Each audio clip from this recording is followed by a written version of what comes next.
Bonsoir et merci de nous ouvrir vos portes pour passer un temps de louange et d'étude de la Bible ensemble.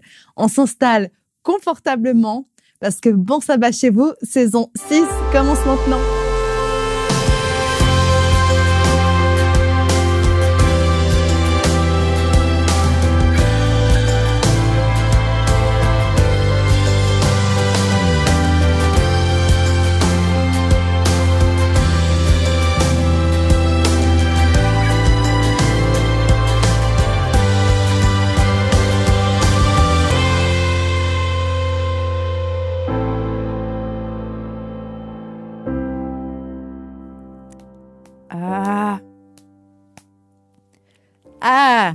Bonsoir, comment allez-vous? J'espère que vous allez mieux que moi. Comme vous avez pu le voir, j'ai quelques problèmes avec mon téléphone et ça m'agace légèrement. Mais on ne se laisse pas abattre. C'est le moment de mettre tous les petits et grands soucis de côté pour faire toute la place à Dieu, pour rentrer dans l'ambiance paisible et agréable de Dieu. Accompagnez-moi dans un temps de louange.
Toi seul pouvais me libérer. C'est pourquoi je veux t'adorer. Toi seul est digne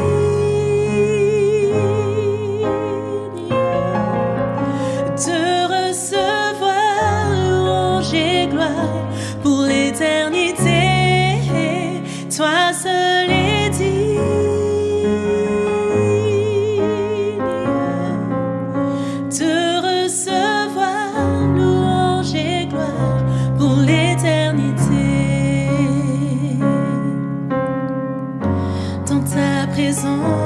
je me tiens,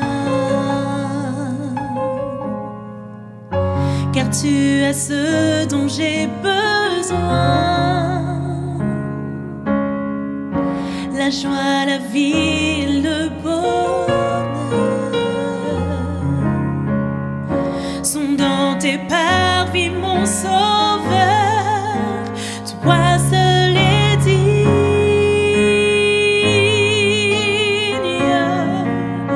de recevoir louange et gloire pour l'éternité.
toi seul est digne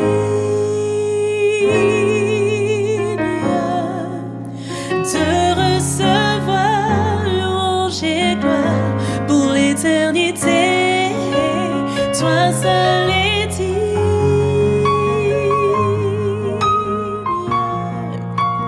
de recevoir louange et gloire pour l'éternité. 23:3. J'espère que ce moment de louange vous a fait autant de bien qu'à moi. J'en avais bien besoin. Je sais qu'un problème de téléphone portable, ce n'est rien. Et il y a bien pire dans le monde et parfois même juste à côté de chez soi. Malheureusement, on n'a pas à dire que la planète Terre se porte bien. Mais heureusement, on peut se créer des petites bulles de paix en se tournant vers Dieu, comme maintenant. Le texte que nous allons lire ce soir ne sont pas les plus joyeuses de la Bible, mais vous allez voir qu'il y a de l'espoir. Toujours avec Dieu. Alors continuons dans notre petite bulle avec le message de notre invitée Daniela Gelbrich, qu'on ne présente plus, mais je vais quand même le faire pour ceux qui ne la connaissent pas. Daniela est vice-doyenne de la faculté adventiste de théologie et professeure d'Ancien Testament et d'Hébreu à Collonges-sous-Salève, en France. On se retrouve juste après.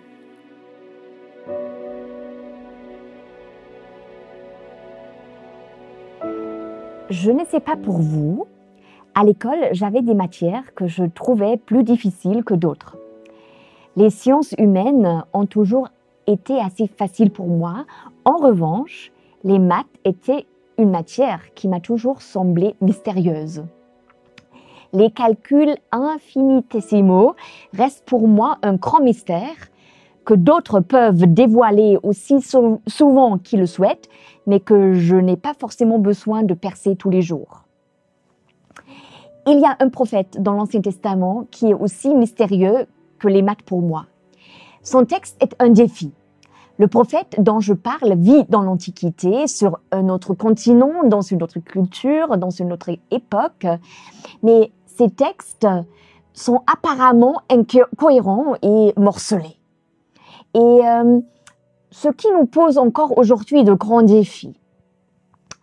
Pour certains d'entre nous, tous les prophètes de l'Ancien Testament entrent probablement dans cette catégorie mystère.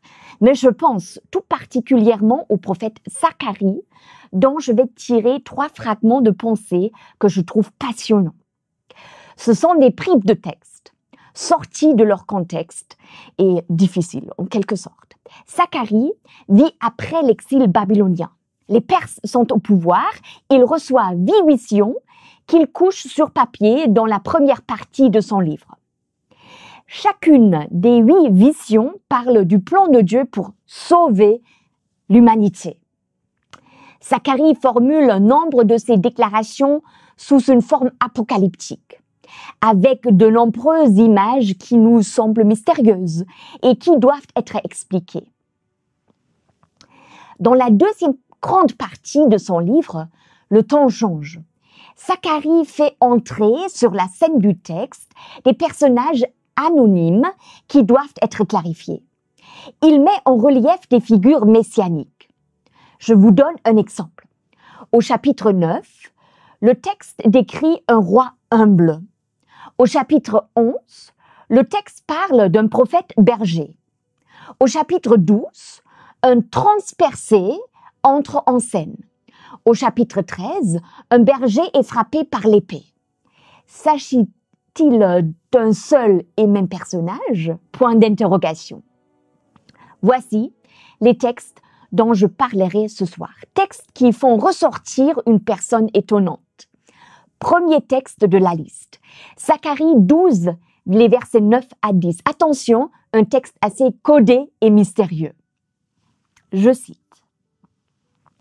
En ce jour-là, je m'appliquerai à détruire toutes les nations que viendront contre Jérusalem.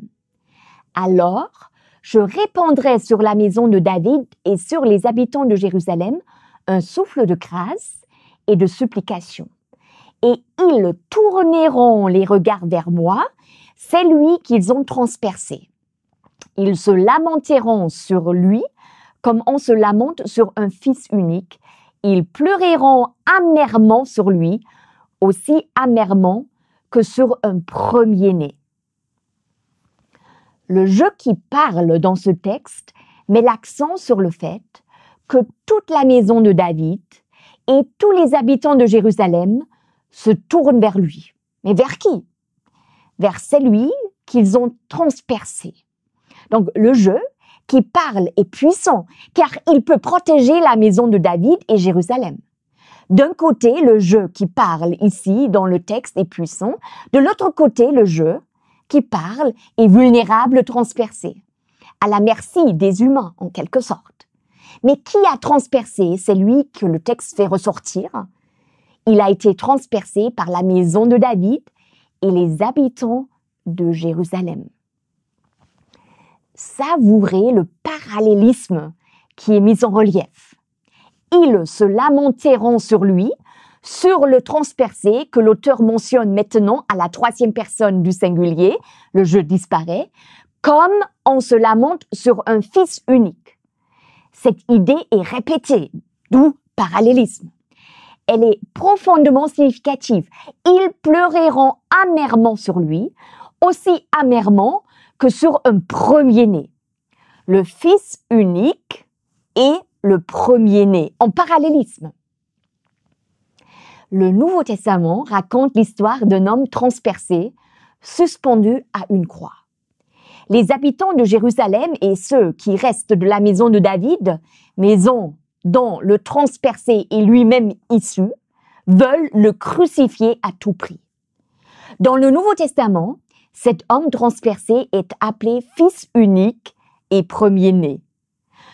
D'ailleurs, le livre de l'Apocalypse s'inspire de l'Ancien Testament et proclame par rapport au Christ au premier chapitre, « Il vient avec les nuées, tous le verront, même ceux qui l'ont transpercé, et toutes les tribus de la terre se lamenteront à son sujet. » Le vocabulaire d'Ézéchiel est repris.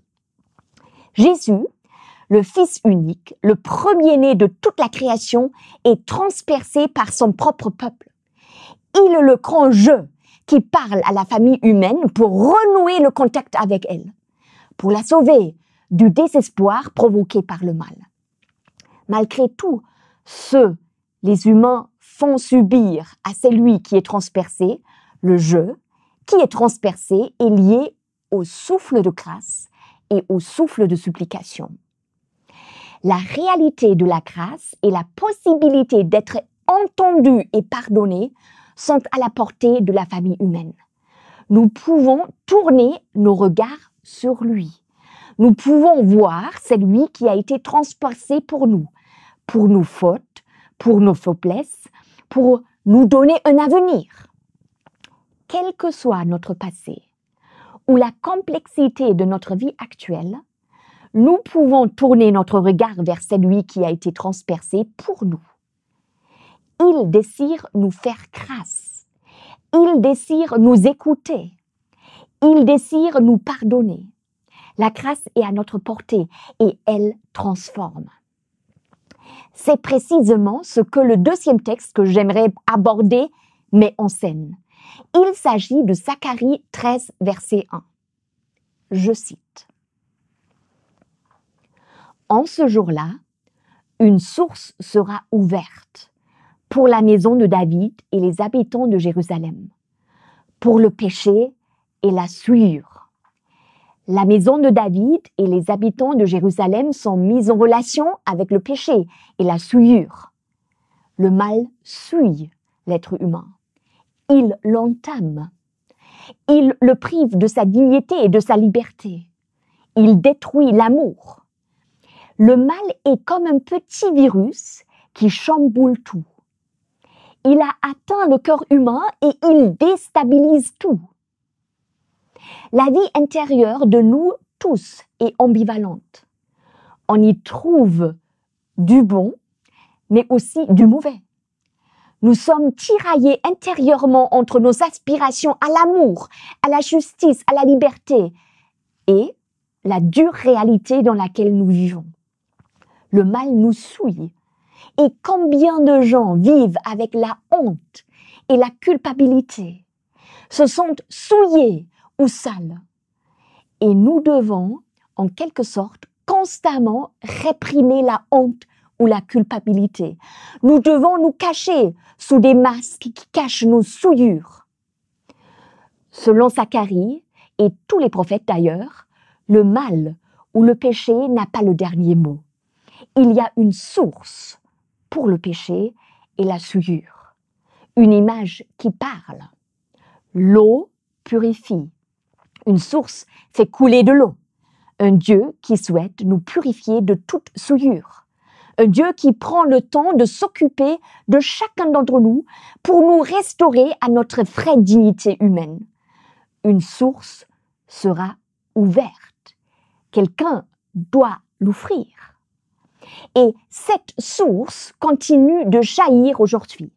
Pour chaque être humain, tout homme et toute femme, quel que soit son passé ou la gravité de ses fautes, peut venir à celui qui a été transpercé pour la famille humaine. Celui qui a été transpercé purifie et pardonne volontiers. Il restaure des vies humaines. Il aime nous conduire sur le chemin de la vie, là où nous pouvons nous sentir comme des hommes et des femmes. Là où nous pouvons retrouver notre vraie identité. Quelques lignes plus loin, le texte évoque un berger mystérieux. Ce berger est écrasé, son troupeau est dispersé. Notre troisième texte est Zacharie 13, verset 7. Je cite. « Épée, éveille-toi contre mon berger, contre l'homme qui m'est proche. » Déclaration du Seigneur des armées. Ah, le je qui revient sur la scène du texte et qui parle ici est le Seigneur des armées. Il a un berger, quelqu'un qui lui est proche, littéralement, qui est son compatriote. Ils viennent du même pays, ils partagent les mêmes valeurs, ils représentent le même royaume. Le texte continue. Frappe le berger, que les bêtes se dispersent. Frappe le berger, que les bêtes se dispersent. Ces paroles sont citées dans le Nouveau Testament. Lors de son dernier repas, juste avant de mourir sur la croix, Jésus annonce que Judas va le trahir. Il dit à ses disciples assis autour de lui, « Je serai pour vous tous cette nuit une cause de chute. » Car il est écrit, et maintenant Jésus cite Zacharie, « Je frapperai le berger et les moutons du troupeau seront dispersés. » Là, c'est Matthieu 26, verset 31. Et en effet, peu après l'arrestation de Jésus, tous ses disciples s'enfuient aussi loin qu'ils le peuvent. Tous les disciples l'abandonnent et prennent la fuite. Le troupeau est dispersé. Le berger est arrêté et condamné à mort. La famille humaine a besoin d'un berger qui la guide et s'occupe d'elle. Elle a besoin d'un bon berger qui prend son troupeau au sérieux. Le Nouveau Testament reprend cette image à maintes reprises. Il parle du bon berger qui connaît ses brebis, du berger qui se met en route pour chercher la brebis perdue. Dans ce monde en quête constante de repères qui permettent de vivre, nous avons besoin d'un berger qui nous offre des repères qui sont de vrais repères qui nous permettent de nous retrouver en tant qu'être humain. Des repères qui ont fait leurs preuves, qui promeuvent la vraie vie. Le berger qui est frappé cruellement ne lâche pas sous les coups furieux de l'humanité. Il est résilient, il fait face, il survit, il est humble. Il offre à la famille de la guider, la famille humaine de la guider, de la mener au bon port. Dans l'Ancien Testament, le Messie est dépeint comme un roi berger, de type davidique, qui réunira le troupeau dispersé. Dans la perspective qui nous offre le prophète Zacharie, ce berger est frappé et son troupeau dispersé. Mais le Nouveau Testament est clair. Le Messie berger est Jésus, qui donne sa vie pour ses brebis. Il fait tout pour son troupeau, qui est la famille humaine, pour que ce troupeau puisse avoir des points d'ancrage qui lui permettent de faire confiance au berger. Le berger est digne de confiance, il est transpercé. Il ouvre une source contre le péché et la souillure. Il est le berger frappé qui rassemblera son troupeau dispersé. Aucune brebis sera abandonnée. Chacune aura sa place dans le troupeau restauré. Zacharie et d'autres prophètes comparent Dieu et son Messie à un berger. Ils mettent en relief un Dieu vulnérable qui fait irruption dans l'histoire humaine pour montrer qu'il est digne de confiance et le vrai berger qu'il faut suivre pour avoir la vie en abondance, c'est Jésus. Toutes les belles choses de la vie dont nous sommes les bénéficiaires ont leur origine en lui. Nous sommes invités à nous rappeler chaque sabbat que ce berger a donné sa vie pour nous, afin que nous puissions retrouver le chemin de la liberté et de la dignité. Aucune biographie n'est trop complexe pour qu'il ne puisse pas la lire et la comprendre. Des milliers de personnes ont trouvé en lui et avec lui une nouvelle vie, une vie qui vaut la peine d'être vécue, en dépit de l'irrationalité d'un monde qui va mal. Le vrai défi pour la famille humaine n'est pas forcément le calcul infinitésimal. Notre vrai défi, c'est notre cœur, les défis existentiels, notre intérieur, notre égoïsme. Et pour cela, nous avons besoin de quelqu'un qui puisse nous sauver et guider sur le bon chemin.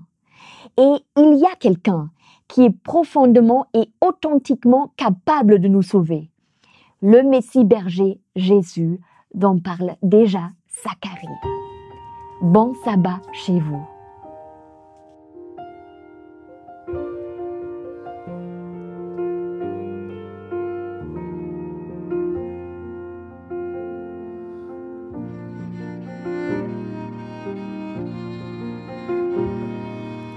Wonderful, merciful Savior, precious Redeemer and friend, who would have thought that a lamb could rescue the souls of men? Oh, you rescue the souls of men. Counselor, Comforter, Keeper, Spirit we long to embrace. You offer hope when our hearts stand hopelessly lost away. Oh, we've hopelessly lost away.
je vous invite à la prière.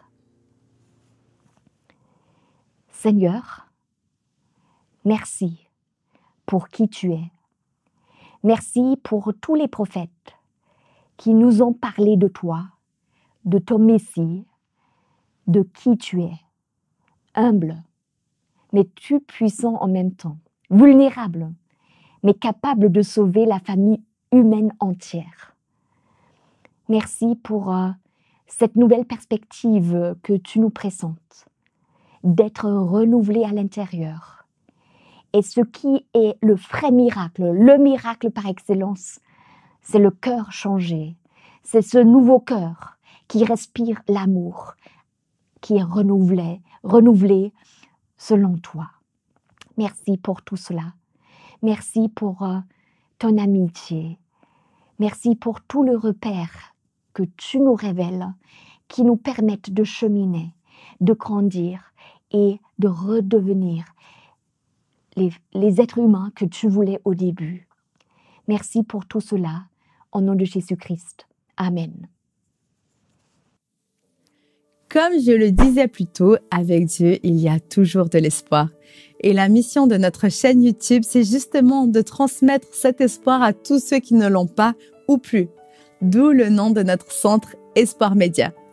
Si vous voulez soutenir notre travail de diffusion en ligne du message de Dieu, un moyen est de nous appuyer financièrement en faisant un don via la plateforme sécurisée DonorBox. Toute l'équipe remercie toutes les personnes qui ont déjà fait un don et celles qui le font de manière régulière. Que Dieu vous bénisse abondamment en retour. Et à tous, je vous dis à vendredi prochain et d'ici là, bon sabbat chez vous.